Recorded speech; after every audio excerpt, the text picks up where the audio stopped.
impor emas, batangan yang mahal-mahal itu, tapi di dalam surat cukainya itu dibilang emas mentah. Diperiksa oleh PPT3, diselidiki.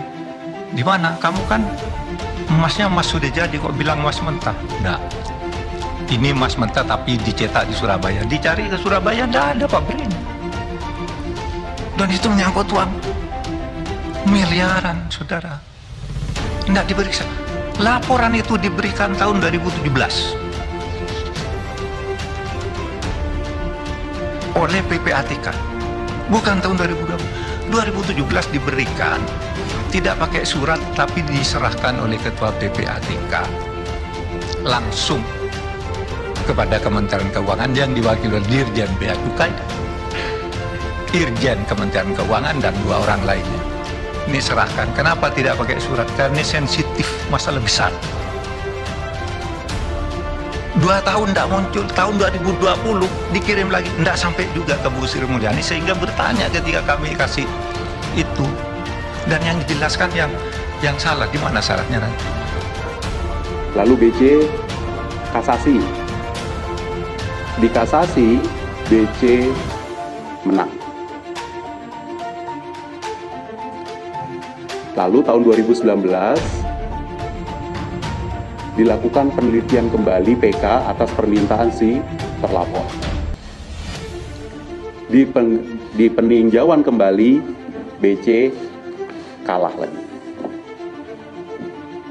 Jadi dianggap tidak terbukti tindak pidana kepabeanannya di peninjauan kembali PK terakhir 2019.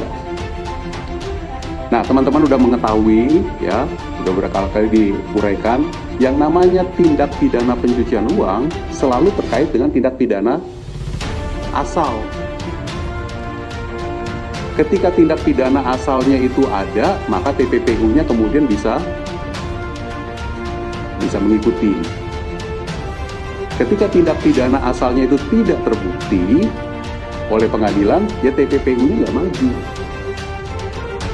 Jadi tahun 2019 TPPU-nya nggak maju, tapi perkaranya ini ya dari 2016 sampai 2019 tersebut.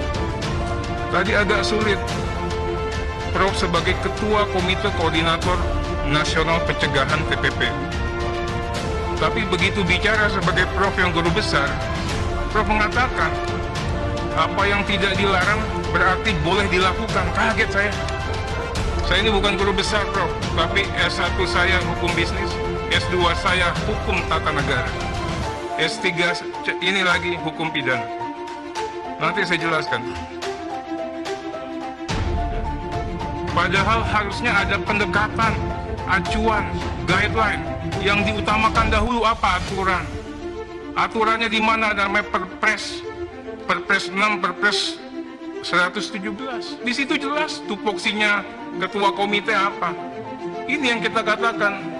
Pasal 4 sudah dikerjakan belum sama komite TPPU sama Pak Ketua? Nanti Pak Agus sudah dengar belum? Diajak rapat Polri?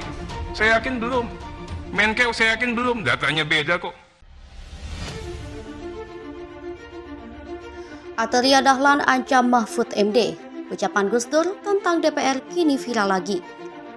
Menteri Koordinator Bidang Politik, Hukum, dan Keamanan serta Ketua Komite Tindak Pidana Pencucian Uang Mahfud MD menjadi pusat perhatian pada sebuah debat dengan anggota Komisi 3 DPR pada Rabu 29 Maret 2023.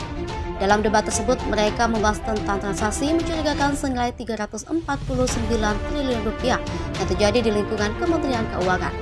Rapat ini berlangsung dengan sangat tegak karena Mahfud diberondong dengan sejumlah pertanyaan dari para wakil rakyat. Banyak anggota DPR yang tidak setuju dengan jawaban-jawaban yang diberikan oleh Mahfud. Namun Mahfud bukanlah satu-satunya yang disorot dalam rapat tersebut. Beberapa anggota DPR juga menjadi sorotan publik setelah rapat yang disiarkan secara langsung itu berakhir. Di antara mereka adalah Arteria Dahlan, Bambang Pacul, dan Benny Kaharman. Hal ini tidak terlalu mengejutkan karena DPR memang dikenal sebagai lembaga tidak ramah terhadap para pejabat pemerintah, bahkan hingga presiden. Bahkan dalam sejarah Indonesia, Soekarno dan Gus Dur pernah mengalami kesulitan dengan DPR. Gus Dur sendiri pernah menerbitkan pernah menerbitkan dekret untuk membubarkan DPR dan MPR pada 23 Juli 2001 dini hari. Dalam dekret tersebut, Gus Dur menyatakan 3 poin utama. Pertama, DPR dan MPR dibekukan, kedaulatan kembali di tangan rakyat dengan cara membentuk badan penyelenggara pemilu dalam waktu 1 tahun. Kedua, gerakan reformasi harus diselamatkan dari unsur-unsur Orde Baru dengan membekukan Partai Golkar. Dekret ini tentu saja membuat menuai protes dari berbagai pihak, termasuk Wakil Presiden Megawati Soekarnoputri dan Ketua DPR dan Ketua MPR Amin Rais. Namun Gus Dur tetap berpendirian bahwa anggota DPR seperti anak-anak taman kanak-kanak yang dia sampaikan saat menghadiri sidang paripurna terkait pembubaran Departemen Penerangan dan Departemen Sosial. Bahkan Gus Dur dikabarkan sempat menyesal pernah menyamakan anggota DPR dengan anak TK dalam suatu percakapan dengan Kiai Maman Imanul Haq Faqih di Masjid Al-Munawwarah.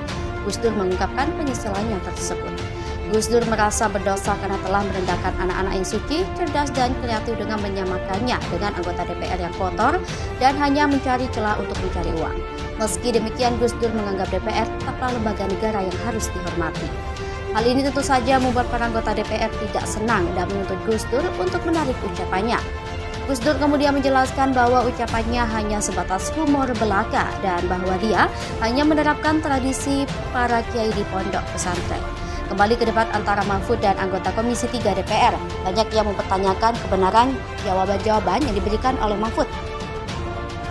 Dalam banyak kasus, anggota DPR merasa tidak puas dengan jawaban yang diberikan oleh para pejabat pemerintah dan debat kali ini tidak terkecuali.